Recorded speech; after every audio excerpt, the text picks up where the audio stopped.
Hi guys, welcome into another edition of The Complete Angler. I'm Joe Long.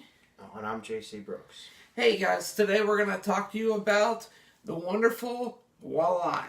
You ever catch a walleye? No. You will this year. Alright, so we got a little folk art example here in one of my favorite teas. Now we're going to discuss two main ways of catching walleye. Do you know what they are? Since you never caught one, I'm going to guess not. Let me guess. Okay. I'm just going to take a shot in the dark here. I see we got some stuff here, so you're just going to attach this to your line and throw it out there? That's one, right? No. Well, then I got nothing. Okay. So there's two ways you're going to catch walleye.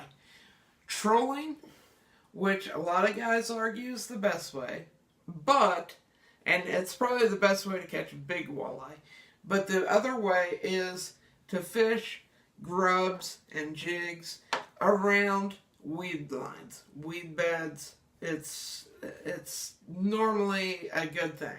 All right, let me explain a little bit more. A big open water, trolling is you're in the boat, you got your rods out, your lines down, these things. Shad Rap to me is the primary number one bait, but I do like some of the newer baits that are out, a jointed bait.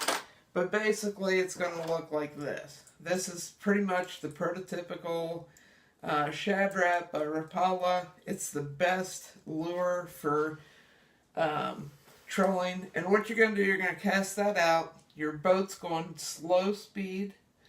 And this thing is just down there and it's going like this. Okay, you're just going along like this. The walleye are going to hear that thing, they're going to see that thing, and they're going to go after it. When you catch a fish trolling, it's a fun thing because not only do you have the weight of the fish, but you have the weight of we're moving forward and the fish is trying to turn or stop.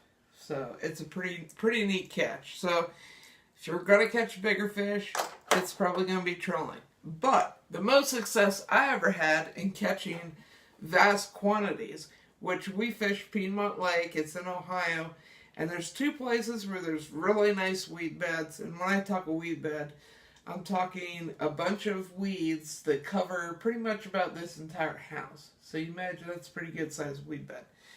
Alright, so what you use, one of my favorite things is red and pink jigs. This is an underspin. This would be a good jig.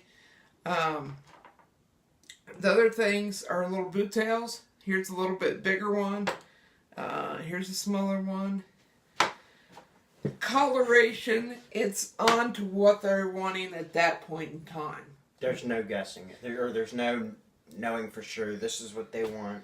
When me and my grandfather and one of our good friends used to go all the time, and we would throw on 3 different jigs. Okay, so like maybe you would have that, I'd have this, and whoever else would have that. If that didn't work in 10 cast, you would trade it out, we would trade it out, and we'd try something completely different. Sometimes they want boot tails, sometimes they want grub tails, you never know. Sometimes they want underspins, sometimes they don't. The other thing you can catch them on, I happen to have a really big MEPS spinner, but you don't have to go this big. This is more for really, really big fish. This is actually probably more musky, pike size. But a spinner works pretty good too. That would be my last chance type of thing. But most of the time on these weed beds, you're going to find a lot of walleye. They're not necessarily going to be big. I'm talking 12 inchers, 14 inchers, that type of thing. The biggest ones I've ever seen caught were all trolling. And normally in deeper water, close to structure or channel. Okay? So an underground hump. Okay, imagine in a lake, and you got a walleye sitting around this underground hump, and you're going across. You know, they come up from the sides, and that's normally when you're going to catch the walleye. Now, up in the big lakes, you know, the Great Lakes, it's a completely different ballgame. Probably up in Minnesota and up in Canada and up in there, it's probably a completely different game. So, more or less, I'm talking about the Midwest, right here, Ohio area. This is what I'm familiar with.